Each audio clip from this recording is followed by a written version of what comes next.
Bonjour à tous, bonjour et bienvenue dans cette nouvelle interview. Aujourd'hui, on est avec Marina Bougaïev, qui est une fille extraordinaire, pétillante, que j'adore, que je suis depuis un bon bout de temps, et qui est traductrice angélique. Alors, si vous êtes intéressé par les anges et si c'est un sujet qui vous intéresse dans la spiritualité de manière générale, vous êtes au bon endroit.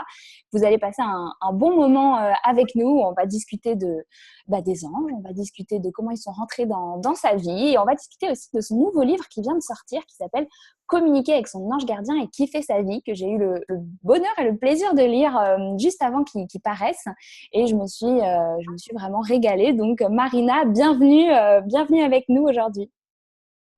Coucou Jenna, merci pour cette interview, merci de m'accueillir et puis merci pour cette belle présentation que tu fais de moi. Avec plaisir, c'est sincère. Je me sens très flattée, dis donc. Ah, c'est ça, vraiment avec plaisir. Alors, donc on a compris que tu étais traductrice angélique, donc tu reçois des messages des anges, tu les communiques, tu fais des guidances aussi avec des personnes, et puis de manière générale, tu fais des vidéos, tu parles de ce sujet, tu écris sur ce sujet, tu essayes de rendre finalement le monde angélique beaucoup plus accessible et beaucoup plus terre à terre, j'ai envie de dire, de le faire un peu redescendre dans la matière. Est-ce que tu peux nous expliquer un peu ça et puis comment est-ce que les anges sont entrés dans ta vie?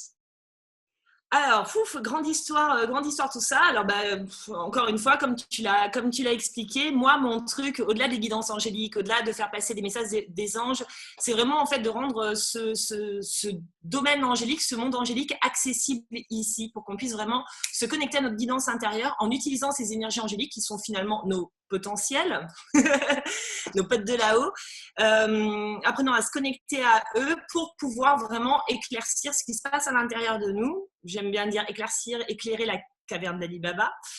Alors, je le vis comme une véritable mission, si tu veux, qui s'est peu à peu imposée à moi par l'expérience. Tout d'abord, parce que, comme beaucoup de monde, j'ai eu pas mal de difficultés à trouver ma place ici, à me sentir bien sur Terre, faut dire ce qui est, à me sentir bien dans l'incarnation. J'ai essayé pas mal de choses, j'ai lu beaucoup de livres en dev perso, en spiritualité, j'ai fait des formations, j'ai participé à des stages, j'ai avancé sur pas mal de choses. Puis en 2014, si mes souvenirs sont bons, je commence à me former aux soins énergétiques. Je trouvais le domaine vraiment captivant, très très intéressant. À cette époque, les anges, c'était pas du tout mon créneau. Ça ne m'intéressait pas particulièrement. Et puis bon, d'ailleurs, on n'en parlait pas. Et je me retrouvais en fait, si tu veux, dans une impasse au niveau de ma vie. Au niveau de ma vie personnelle, j'étais en couple. Je faisais quelques soins énergétiques, mais rien de plus. Je m'étais vraiment embarquée dans une vie, si tu veux, qui me correspondait que moyennement. Si j'avais mis vraiment sur l'échelle du bonheur, tu vois, une note entre 1 et 10, j'étais à 3. Donc, je faisais vraiment ce constat, tu vois, un petit peu ingrat de ma vie, de me dire, mon Dieu, mais qu'est-ce que tu fous? Tu sais même pas, en fait, ce que tu veux. Est-ce que tu veux rester dans ton couple? Est-ce que tu veux en sortir? Qu'est-ce que tu veux mettre en place professionnellement? Voilà, bon, c'était the big flou, artistique. Et là, je découvre de soins énergétiques avec les anges. Alors, comme je suis curieuse, si tu veux, je vais faire ces séances énergétiques. Et au fil de ces séances, il s'est passé pas mal de choses. C'est-à-dire que j'ai eu l'impression qu'on m'enlevait les voiles que j'avais devant le visage, qui m'empêchaient vraiment de voir la vie, les choses, ou ma situation de manière claire, qui m'empêchaient de me voir, en fait, moi-même. Et bon, ça a été assez rock'n'roll, hein. Je l'explique dans le livre, c'est-à-dire que ça n'a pas été en mode cucu les petits oiseaux, ça a été vraiment des prises de conscience qui ont été douloureuses parce que je faisais ce constat de ma vie, c'est un peu de la merde. Et ça m'a poussée à mettre en place certains changements, mais vraiment poussée de manière radicale. Donc, si tu veux, intriguée par ces énergies angéliques, je me suis penchée dessus et je me suis dit, bon, de toute façon, je ne sais plus quoi faire, alors je m'en réfère à vous. Autant tester, ça mange pas de pain. Voilà, j'ai commencé à faire appel à mon ange gardien. Et puis, j'ai commencé à ressentir sa présence. Alors bon, ça, c'était une chose. Et puis derrière, j'ai commencé à avoir des petites synchronicités, tu sais, ces fameuses synchronicités que tout le monde reçoit, les heures miroirs, les plumes, les petits coucous, c'était ces petites choses qui se produisent, une musique à la radio qui fait boum boum. Bon, je trouvais ça plutôt cool. Alors, j'ai poussé le jeu un petit peu plus loin et je me suis dit, bon, maintenant, j'aimerais vraiment avoir des réponses sur ma vie. J'aimerais savoir où aller. J'aimerais vraiment recevoir des signes concrets. Et si tu veux, j'ai des voies qui se sont dessinées.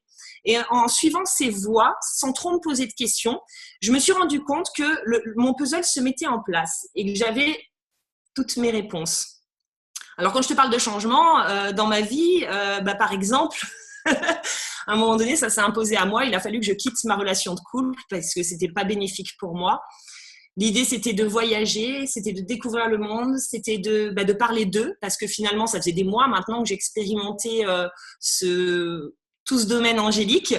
Et je me suis mise à écrire le livre justement qui vient de sortir. Je me suis mise à écrire avec cette espèce de conviction profonde que j'avais des messages à faire passer, qu'il fallait que je partage mon expérience, qu'il fallait que je donne des exemples, qu'il fallait que je rende ça accessible. Alors, je savais pas du tout la forme que ça allait prendre, mais ça me mettait juste en joie d'écrire. Alors, j'écrivais. Et tout en écrivant, j'ai eu des idées de faire des vidéos sur les anges. J'ai eu l'idée de mettre en place un site internet. J'ai eu l'idée de créer une page Facebook. Et si tu veux, plus j'écrivais ce livre, qui pour moi est vraiment, tu vois, quelque part, le vrai point de départ dans la matière, on va dire le vrai point de concrétisation de tout ce que j'ai mis en place là maintenant. Et j'avais des idées qui venaient, et puis toujours des idées qui me semblaient fun, qui me semblaient drôles, qui me semblaient vraiment connectées à moi et à ma personnalité. Il fallait juste que je m'autorise à aller dans ces idées-là. J'y suis allée.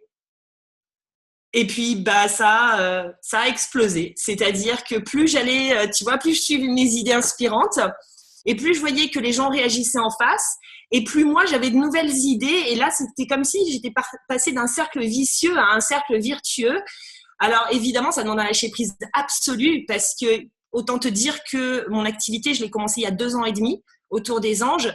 Et c'est vrai qu'à l'époque, parler des anges, ça pouvait sembler un petit peu perché. Je me demandais ce qu'on allait penser de moi. J'avais peur d'être jugée. Enfin, bon, comme tout le monde, hein, toutes les peurs qu'on peut avoir.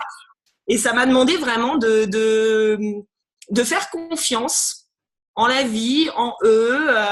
Et autant te dire qu'ils me l'ont bien rendu, parce que c'est vrai que 2 ans et demi après, je fais des stages un petit peu partout en co-création angélique pour vraiment apprendre cette communication avec soi-même par l'intermédiaire des énergies angéliques. Il y a ce livre qui est sorti. Il y a beaucoup de choses qui se mettent en place et tu vois, je me sens presque émue d'ailleurs. Et je suis vraiment pleine de gratitude chaque jour, tu vois, de me dire, tu l'as fait, tu as testé, et là-haut, ils te l'ont bien rendu. Donc maintenant, vraiment, mon objectif, c'est si moi je l'ai fait, tout le monde peut le faire. C'est pas parce que moi je suis unique, c'est pas parce que moi je suis différente, c'est pas parce que moi j'ai des capacités. Non, on les a tous.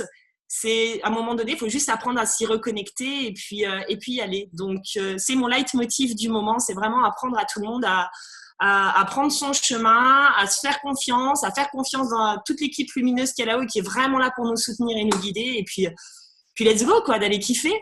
C'est ça. C'est tellement beau ce que tu nous partages parce que ça vient du cœur et on le ressent, tu vois. C'est hyper inspirant. Et ce que j'aime bien aussi, c'est que t'es une fille normale. Comme tu le dis, t'étais pas un chaman, t'avais pas déjà des visions quand t'étais petite. T'es une fille normale comme nous tous et t'as juste été ouvrir une petite porte à l'intérieur de toi et là, t'as découvert un monde un peu magique, un monde plein de choses positives et tu t'es mise à écouter ton cœur et tu t'es arrivée sur ta voie.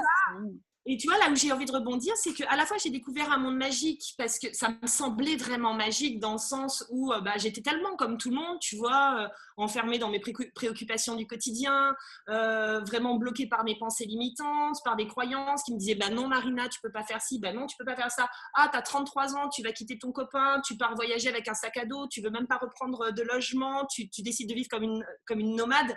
Évidemment que comme tout le monde, j'avais des peurs, des croyances limitantes, tout ça. Et en fait, ce monde magique, à force de l'expérimenter, là, moi, je peux te le dire, dans mon quotidien actuel, pour moi, c'est le monde normal. C'est-à-dire que pour moi, c'est même plus la magie. C'est-à-dire qu'en fait, il y a la prison d'un côté, c'était Marina et les pensées de Marina avant, et il y a la vraie vie. Et pour moi, la vraie vie, c'est cette vie connectée, vraiment connectée à ses besoins. On est ici pour dépouiller, parce qu'on a tout en nous. Et ce tout, il est recouvert de plein de couvertures.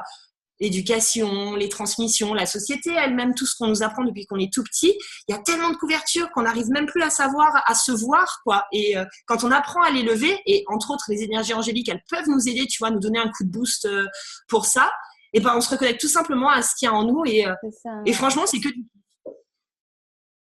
C'est tellement puissant, c'est complètement, je te rejoins complètement, c'est ce que j'appelle moi notre lumière, quoi. Et on a besoin de déconstruire tout le mur qu'on a construit autour de nous pour aller faire briller notre lumière et être vraiment qui on est. Et comme tu dis, après ça devient notre monde, la simplicité, la fluidité, l'écoute intérieure, l'intuition, ça devient un mode de vie, une normalité et on ne sait même plus faire autrement. Ça devient en fait C'est notre impossible de nature, faire quoi. autrement. C'est ça, C'est c'est ça. impossible de faire Ouais. autrement. Impossible, impossible. Une fois qu'on a fait certains pas en avant, on ne peut plus jamais revenir en arrière. C'est impossible. Ouais, Non, c'est c'est top. clair. Et donc, toi, aujourd'hui, maintenant, tu vis ta vie quotidienne avec ton ange gardien, avec tes anges, ils font partie de ta vie et de ta normalité, comme tu nous le disais. Comment est-ce que ça se met en place concrètement dans ta vie de tous les jours? Est-ce que tu n'aurais pas des petites anecdotes à nous partager, des petites choses rigolotes qui peuvent t'arriver et qui pourraient aussi nous inspirer et inspirer toutes les personnes qui nous regardent? Alors, écoute, à la fois des anecdotes, je pourrais t'en raconter des tas.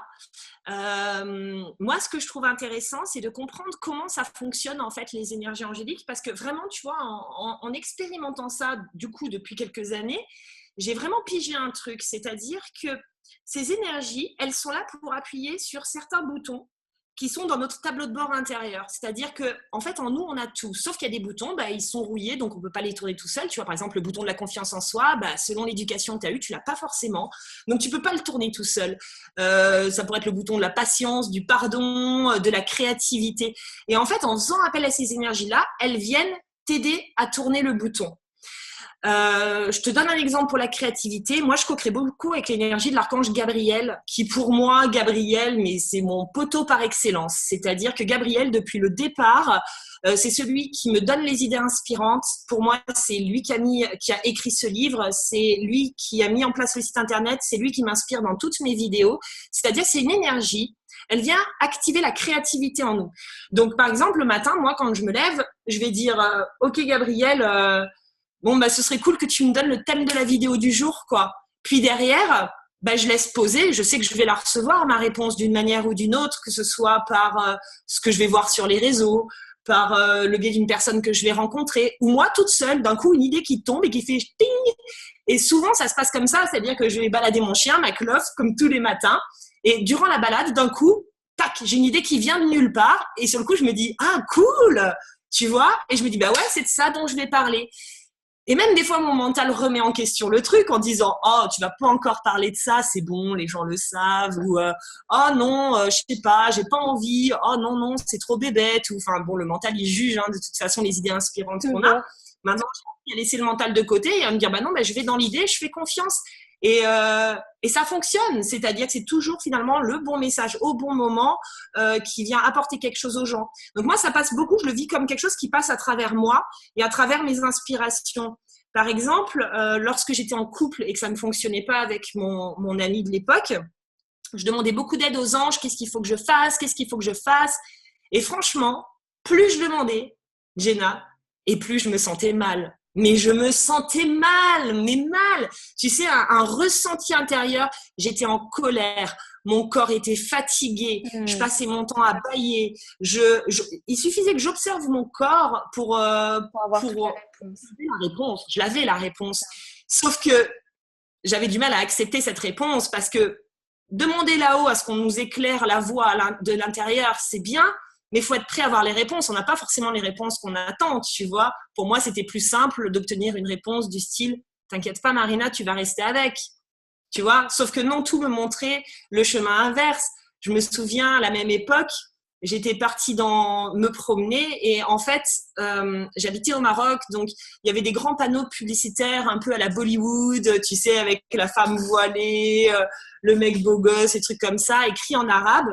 Et dessous, il y avait un tag et c'était marqué « Casse-toi ». Coucou, coucou le signe. Voilà, ça fait partie des anecdotes un petit peu drôles. Tout m'a montré en fait qu'il fallait que je prenne la voie et avec bienveillance, tu vois, juste du départ. Et c'est vrai que quand je l'ai fait, en allant au-delà de mes peurs et voilà, j'ai senti une liberté intérieure monter en moi. Mais c'était, je crois que c'est l'un des plus beaux jours de ma vie. Après la sortie du livre, bien sûr. Mais Ça fait partie des moments forts en émotion pour moi. Écrire, pour moi, c'était une conviction. C'est-à-dire, je ne savais absolument pas comment ça allait être édité, comment les gens allaient pouvoir lire mon livre. Mais je savais que ce livre allait être lu et je savais qu'il fallait que j'écrive. Et je suis restée juste sur cette conviction-là. J'ai écrit et puis, une fois que je l'avais écrit, hop, j'ai une pièce du puzzle qui s'est mise en place. Je l'ai attrapée, tu vois, et ainsi de suite. Et les choses ne se sont pas passées de suite. Il y a eu une question de timing, mais le résultat est là. Et finalement, j'ai eu raison d'écouter mon cœur. Pour moi, elles sont vraiment là pour ces énergies, pour nous donner des réponses. C'est à nous de passer à l'action. C'est-à-dire que quelque part, il n'y a rien de magique. Ils révèlent nos potentiels. Notre objectif, ça va être de demander ce dont on a besoin là-haut. Derrière, on va toujours le recevoir. Et derrière, il va falloir qu'on passe à l'action. Parce que les choses, elles ne vont pas se mettre en place toutes seules. Si on s'est incarné, c'est pour agir, c'est pour expérimenter. Donc, quelque part, ils viennent, ils nous montrent la voie. Et ça, les signes, tu les auras de n'importe quelle manière. Si tu suis la voie, tu es sûr d'avoir le jackpot gagnant. Le seul problème, c'est que la plupart des gens n'osent pas suivre la voie parce qu'ils ont envie de savoir avant de faire. Qu'est-ce que je vais obtenir? Est-ce que ça va marcher? Est-ce que je vais pas connaître l'échec? Est-ce que je vais pas me planter? Et si je perds ici, en fait, on a un mental qui est tellement abondant qu'on refuse l'expérience. Mais moi, je suis de longue dans l'expérience en fonction de ce que je ressens, en apprenant toujours plus à m'écouter. Et je t'assure qu'en étant dans l'expérience, ça fonctionne toujours. C'est ça. Donc, si confiance à son cœur à un moment donné. Exactement, il t'aide juste à rentrer en contact avec ton cœur. Donc moi, quand je fais je vais faire une communication quotidienne. Ça va être, si je sais pas, si j'avais besoin, par exemple, d'aller voir un thérapeute, parce que comme tout le monde, c'est pas parce que je le suis que j'en ai pas besoin. Des fois, je me suis confrontée à des petites problématiques. J'ai besoin d'aller voir quelqu'un pour faire péter le truc, le blocage. Je leur demande. Et derrière, je fais confiance. Je sais que dans les 2 jours qui suivent, je vais voir quelqu'un apparaître et j'observe, je m'écoute. Et si ça résonne, bam, je prends rendez-vous. Je me pose même pas la question de savoir, oui, mais non, je fais. Et ça fonctionne. C'est devenu une habitude pour toi. T'as la guidance, tu sais, t'as appris à faire confiance et à mettre de côté les tergiversations du mental et à agir. C'est exactement ça. Et c'est vraiment, en fait, je trouve que c'est un style de vie qui est différent. C'est vraiment… c'est complètement différent dans le fonctionnement de la pensée. Alors, ça s'acquiert avec l'expérience parce que, évidemment, tu ne vas pas prendre de grandes décisions de cette manière-là si tu n'as pas déjà expérimenté des petites choses au quotidien. Moi, j'appelle ça l'entraînement des mini-décisions. C'est-à-dire, on écoute son cœur pour des mini-décisions sans conséquences. Qu'on va manger, comment on s'habille, qui on va appeler, ce qu'on va faire dans notre journée. Et après, on est tellement habitué dans les mini-décisions à écouter notre cœur et à savoir ce qui résonne pour nous que lorsqu'il s'agit de faire face à des plus grandes décisions ou à des choix plus existentiels, et bien du coup, on a ce réflexe-là. On observe notre mental qui arrive avec tout son lot de pensées négatives, de doutes, de peurs, de questionnements, etc. Ok, merci mon gars, j'ai entendu, mais moi j'ai décidé comme d'habitude, d'écouter mon cœur et c'est peut-être plus dur, mais en tout cas, au moins, on connaît le processus. Donc, je te rejoins complètement sur ça.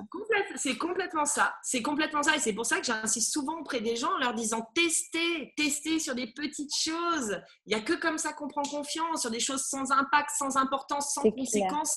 Testez, observez ce qui se passe. Observez comment vous vous sentez et vous allez voir que de fil en aiguille, vous allez pouvoir mettre en place cette manière de penser sur des choses un petit peu plus grosses et un petit peu plus grosses et un petit peu plus grosses. Et là, je vois maintenant, ça peut être sur des choix de vie, tu vois, qui sont plus conséquents ou même, je veux dire, là, j'écris un 2e livre, j'en écris 2 en même temps. Je suis persuadée que ça va cartonner. C'est-à-dire qu'il y a des moments, je me dis, tu sais, mon mental, il me dit, t'as quand même du culot et tout. Tu sais, genre, tu te la pètes un peu. Et l'autre qui dit, mais non, pas du tout. C'est parce qu'en fait, je m'écoute, je suis connectée à ce que j'écris et je sais que ça fonctionne comme ça. Donc, évidemment que ça va fonctionner, tu vois. Il y a maintenant une espèce de confiance qui s'est établie entre eux et moi. Et moi. C'est ça. C'est ça. Tu te donnes l'autorisation, en fait, de t'écouter. Je pense que ça, c'est un truc majeur que la plupart des personnes oublient de faire ou se sentent pas capables de faire. C'est de se donner l'autorisation de s'écouter, de faire ce qu'ils ont vraiment envie de faire, de laisser exprimer tout simplement ce qu'ils ont à l'intérieur d'eux. En tout cas, je pense que c'est hyper important. Et pourtant, c'est tout simple. Hein. Quand on regarde, c'est à la fois tout simple Mais on a tellement de peur d'être rejeté, d'être jugé, de ne pas être aimé, de se retrouver tout seul. Hein. Tu vois, on est, que du coup, on n'ose pas. Donc, mais au final, c'est hyper simple. Et en plus, quand on le fait, comme on est dans l'acceptation de soi, on se rend compte que les autres le sont aussi dans l'acceptation de ce qu'on est. Donc, c'est ça qui est magnifique. Ouais, c'est ça. Bah oui, c'est cool. C'est trop bien. Et je voulais te poser une question par rapport aussi à ton livre. Donc, tu as déjà commencé un petit peu à nous parler et un petit peu à répondre. Comment est-ce qu'il t'a été soufflé, ce livre? Donc, tu as parlé de l'archange Gabriel qui t'a aidé dans ton processus d'écriture. Comment est-ce que ça s'est passé pour toi d'écrire? J'imagine que comme lorsque moi j'écris aussi, ça t'est vraiment guidé. Tu entends les choses. Il y a des moments d'inspiration où on t'envoie les idées. Raconte-nous un petit peu comment ça s'est passé pour toi, cette écriture de ce livre intuitif. Alors, ce qui est marrant, c'est que cette écriture, et c'est vraiment maintenant avec du recul où je me dis, oh là là, mais quelle logique de dingue, elle s'est vraiment faite en plusieurs étapes. C'est-à-dire qu'au début, écrire était comme un échappatoire pour moi parce que comme je me sentais pas, comme il y avait beaucoup de mouvements dans ma vie, que je me sentais pas encore ok avec la vie que j'avais, que je sentais qu'il y a des mouvements qui s'en venaient, mais que c'était encore compliqué sur le plan émotionnel d'accepter. Si tu veux, écrire, c'était ma petite bulle bien-être à moi qui me permettait déjà de poser tout ce que j'avais pu recevoir de mon ange gardien, de comment la communication fonctionne, de comment il faut s'y prendre. C'était une bouffée d'air frais. Donc je le faisais vraiment pour moi. Et tout en écrivant, je me sentais, comme je te disais, inspirée, c'est-à-dire j'avais des idées créatives, mon écriture était fluide, j'arrivais pas à m'arrêter d'écrire, tu vois, je voulais toujours écrire plus, écrire plus, écrire plus. Et quand j'ai fini ce livre, c'était juste avant que j'entraîne vraiment les grands changements, que je commence ma vie de nomade, que je voyage, que je lance mon activité, tout ça. Je me suis dit, ok, ce livre, il faut que je le fasse lire. Bon, je vais l'envoyer à une maison d'édition. Et en fait, je l'ai envoyé à une maison d'édition en Suisse. On va savoir ce qui m'est passé par l'esprit. Bon, bref, je l'ai envoyé, mais avec cette conviction que ça allait marcher, tu vois, genre, j'avais toujours ce feu à l'intérieur. Puis, au bout d'un mois, je reçois une réponse négative. Et je suis très déçue, forcément. Je me sens trahie, tu sais, genre, vous m'avez trahi là-haut, ça devait fonctionner, ça fonctionne pas, tout ça. Je laisse le manuscrit de côté, je commence ma vie de nomade, je voyage, et puis au bout d'un mois et demi, je me dis, bon, relis ton manuscrit pour voir. Et en fait, je me rends compte, avec finalement les mois qui s'étaient passés, que ce manuscrit ne me correspondait pas. C'était pas Marina, en fait. C'était encore une écriture qui était trop mielleuse, trop formatée, trop gnangnan autour des anges. Il y avait un peu de moi, mais il y avait encore trop de barrières que je m'étais mise dans ce manuscrit. D'ailleurs, le manuscrit s'appelait « Le guide complet pour communiquer avec son ange gardien ». Il s'appelait pas du tout, tu vois, comme ce livre-là. Donc, je reprends le manuscrit et puis là, boum, boum, boum, je modifie tout. Je change pas le titre, mais je modifie tout. Et puis là, je me dis, bon, très bien, ça me ressemble plus. Je vais l'envoyer à plusieurs maisons d'édition cette fois-ci. Alors, j'envoie à plein de maisons d'édition, tout en ayant dans l'œil Très Daniel. Et puis les maisons d'édition me répondent au fur et à mesure, négatif, négatif, négatif. Et puis il y avait juste Très Daniel qui m'avait pas répondu. Et puis ils me répondent en fin d'année et ils me disent négatif. Alors là, je tombe des nues, deuxième clacasse angélique. Je me dis non, mais c'est pas possible. Puis il y avait toujours ce feu en moi qui disait non, mais c'est pas possible. T'es trop convaincu, ça va le faire. Et je reprends le manuscrit une troisième fois et je me dis ça va pas, c'est pas totalement toi, Marina, encore. C'est fou. À chaque fois, tu as l'impression que c'est toi, mais à chaque fois, avec du recul, c'est non.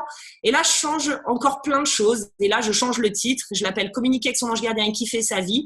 Et là, je pars dans un délire de Marina. C'est-à-dire que, entre-temps, j'avais quand même lancé mon activité, j'avais fait mes vidéos, je m'étais autorisée aussi à être vachement moi dans mes vidéos. C'est-à-dire Marina avec parfois son langage de poissonnière, qui arrive avec son grand cœur, mais les gros mots en parallèle. Enfin, moi. Et donc, je me suis dit, ce livre, je vais l'écrire comme moi. Et donc là, j'ai commencé à vraiment me lâcher et à être la vraie Marina dans le livre. À la fin de ce livre, je me suis dit, c'est bon, c'est parfaitement moi. Donc, maintenant, je vais m'auto-éditer, puisque c'est ça, puisque les maisons d'édition n'ont pas voulu de moi. Et donc, je l'ai lancé en auto-édition. C'était donc l'année dernière, ça, en 2017. Oui, on est en 2018. En 2017.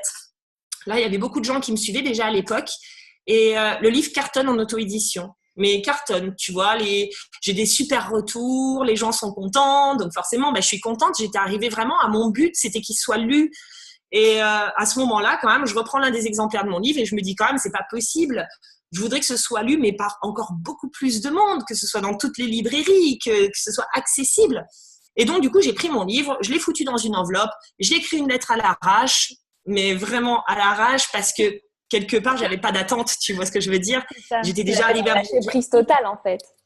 Ah ben j'ai lâché prise totale, hein. Donc j'ai écrit une lettre à l'arrache et j'envoie juste à Très Daniel en fait, juste à eux parce que je me suis dit s'il y a une maison d'édition qui doit prendre ce livre, c'est celle-ci. Je leur ai envoyé, j'y ai plus pensé, j'ai même carrément oublié. Moi j'étais contente, mon livre continue d'avoir des super échos et tout ça. Et quelques mois après, j'ai été contactée par la maison d'édition. Il m'a dit on a lu votre livre, on a adoré, on veut l'éditer. Donc et donc en tout et pour tout, ça a pris. Et là, wouh Et là, si tu veux, ça faisait pile poil 2 ans que j'avais écrit le premier exemplaire, quelque part, le premier manuscrit de ce livre-là. Et je me dis oui, il y avait toute une logique parce que le premier exemplaire du manuscrit, c'était pas moi. C'était pas de cette manière-là qu'il fallait que je transmette. Le deuxième exemplaire, pareil, ça manquait encore, tu vois, de peps, d'accessibilité, de fun, d'humour. Ça manquait de Marina. Et finalement, sur le troisième jet, là, ouais, c'était le bon jet, c'était le jet qui était attendu, on va dire, de toute l'équipe là-haut. C'est comme ça, il dit, oui, enfin, c'était ça. Et pour on valide. On valide, ça y est. Et ça prend du temps parce que, et je me disais, oui, même apprendre à être soi, s'autoriser à être soi dans sa pratique, dans sa manière de communiquer, dans un livre ou autre. On est tellement formaté sans s'en rendre compte. Pour moi, les livres, c'était vraiment pour les littéraires, les gens qui s'expriment parfaitement, qui, tu vois, et comme je me considérais pas dans cette catégorie-là, je me disais, ça va pas être possible pour moi. Non, mais en fait, tu peux transmettre des messages en étant naturel et tout va bien, mais ça prend du temps, en fait, de s'autoriser. Et moi, il m'a fallu 2 ans. J'adore ton histoire, je la trouve hyper inspirante et hyper belle parce que ça nous montre plein de choses. Ça nous montre déjà que malgré le refus, il y a toujours une logique derrière et que quand tu crois en quelque chose, que c'est là dans ton cœur, il n'y a pas de raison de se dire, j'avais fait une vidéo sur ça, je me rappelle, sur comment souvent à un obstacle, on s'arrête et on se dit, non, c'est l'univers qui me dit qu'en fait, c'est pas ma voie, je dois faire autre chose, etc. Non, si c'est à l'intérieur de nous, c'est peut-être que c'est pas le bon moment, qu'il y a des choses qui vont évoluer, mais c'est pas pour autant qu'il faut abandonner. Et toi, c'est ce que tu as fait, tu as décidé de te faire confiance malgré tout, t'as pas abandonné, tu as continué et tu as envoyé ton livre et tu as eu la réponse positive. Ton livre, il était déjà beaucoup lu, il va l'être encore plus, mais je trouve ça incroyable. Et puis, je trouve que derrière chaque livre, il y a une histoire et vraiment derrière la tienne, il y a le message de il faut toujours y croire et puis il faut être soi-même et lorsque vous êtes vous-même pleinement, les portes, elles s'ouvrent, parce que vous trouvez votre place et on vous dit oui, les bonnes personnes vous disent oui, vous êtes sur la vibration qui vous correspond vraiment et à ce moment-là, les opportunités s'ouvrent, les choses se passent et c'est hyper inspirant. Donc, merci pour ce partage. Moi, je la kiffe cette histoire aussi parce que si tu veux, ça a été tellement plein d'apprentissage et c'est tout ce que tu viens de dire, celui du lâcher prise, celui du fait de s'autoriser à être soi, celui du timing, voilà, du bon moment, celui de quand tu as cette conviction intérieure, ne lâche pas au premier obstacle, continue d'avoir cette conviction intérieure. C'est juste que soit c'est pas le timing, soit tu as des choses à modifier, c'est-à-dire que le fond est bon, mais dans la forme, il y a quelque chose où tu n'es pas vraiment toi. Et c'est là où il faut que tu mettes ton ego de côté, 2 secondes, et que tu dises, OK, qu'est-ce qui dans la forme n'est pas moi? Et c'est vraiment, et franchement, j'ai lu mes manuscrits au début avec toute authenticité, je me disais, putain, mais Marina, c'est pas toi complètement, il y a trop de trucs en fait où tu as encore trop, tu vois, t'as trop brossé dans le sens du poil, t'as été trop fait ce que tu voulais, ce que tu croyais qu'on attendait de toi en fait, qui est souvent ce qu'on fait dans notre vie de manière générale. On préfère faire davantage ce qu'on croit qu'on attend de nous plutôt que d'être nous-mêmes vraiment parce que ça demande un peu de courage et de j'en ai rien à faire de ce que vous pensez de moi. Exactement. Et c'est là quand même où l'ego est vicieux, c'est-à-dire que j'étais quand même persuadée d'être authentique. Ouais. Tu vois ce que je veux dire sur l'instant? J'étais persuadée, je me dis non, mais je suis carrément authentique, j'ose faire. Mais non, avec du recul, je me dis putain, mais même ton ego à ce moment-là, il t'empêchait de voir que non, Marina, tu l'étais pas à 100%, c'était pas toi. Là, maintenant, c'est toi. Et d'ailleurs, c'est pour ça que ça marche, parce que c'est toi. Mais Exactement, c'est ta vibration. Il n'y a pas de masque, il n'y a pas de sugar coating, comme on dit en anglais. Tu vois, on n'a pas été rajouter une couche par-dessus pour que ça soit plus facile à avaler. Non, c'est ton toi, ton vrai exactement. toi. J'adore.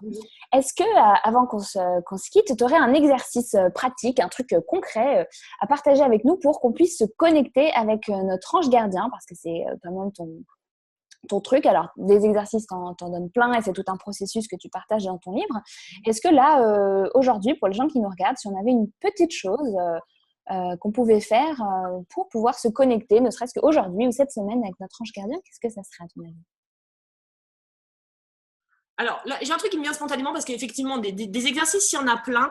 Moi, par exemple, je marche beaucoup sur le ressenti. Et la première fois que j'ai ressenti la présence de mon ange gardien, c'était vraiment dans mon corps. Tu vois, où je me suis dit, ouh, il se passe un truc. Et en fait, c'était tout simplement en fermant les yeux et en demandant justement à mon ange gardien de venir à moi et de me faire sentir sa présence. Et là, j'ai juste commencé à me focaliser sur ma respiration parce qu'il faut savoir que toutes les énergies, elles utilisent le souffle, notre souffle, hein, pour circuler à l'intérieur de nous. C'est aussi pour ça qu'on respire, hein, au-delà du fait de vivre. C'est aussi pour faire circuler de l'énergie. Accessoirement. Accessoirement. Elles utilisent le souffle en fait pour pouvoir circuler en nous. Et en fait, quand je posais l'intention de me connecter à cet ange gardien et que je focalisais juste sur mon souffle et sur ma respiration, je me rendais compte que j'avais des frissons en fait qui parcouraient mon corps, qui venaient comme des vagues, ça faisait et c'est vrai que maintenant c'est l'un de mes signaux lorsqu'il y a un ange, une énergie angélique qui se présente à moi, qui vient valider quelque chose, et ben je sens tu vois, ce petit tourbillon d'énergie en fait qui vient en moi. Donc ça, c'est un exercice simple. Ça ne veut pas dire que tout le monde va vivre ce tourbillon d'énergie parce que comme je l'explique dans le livre, on a aussi chacun nos canaux de communication, on a chacun nos perceptions, notre réceptivité. Voilà, il n'y a pas une recette, mais en tout cas, c'est quelque chose qui peut fonctionner pour pas mal de monde, juste pour ressentir au moins la présence. Après des exercices, il y en a tellement et puis il y en a énormément. C'est clair, mais je comprends tout à fait ce que tu dis. Moi, par exemple, je le sais parce que tout d'un coup, je respire profondément. C'est comme s'il y a quelque chose qui vient se débloquer, tu vois, et où je baille, en fait, je me sens d'un coup hyper détendue, quoi. Tu vois, je relâche, genre comme si j'étais un peu tendue et d'un coup, on vient comme quand quand on fait de l'acupuncture et quand on appuie sur un bouton et sur un point d'acupression et tu sais, Oui, ça je vois bien. fait quelque chose. Ouais. Moi, je le sens comme ça. D'un coup, une grande respiration et un sentiment de paix profonde.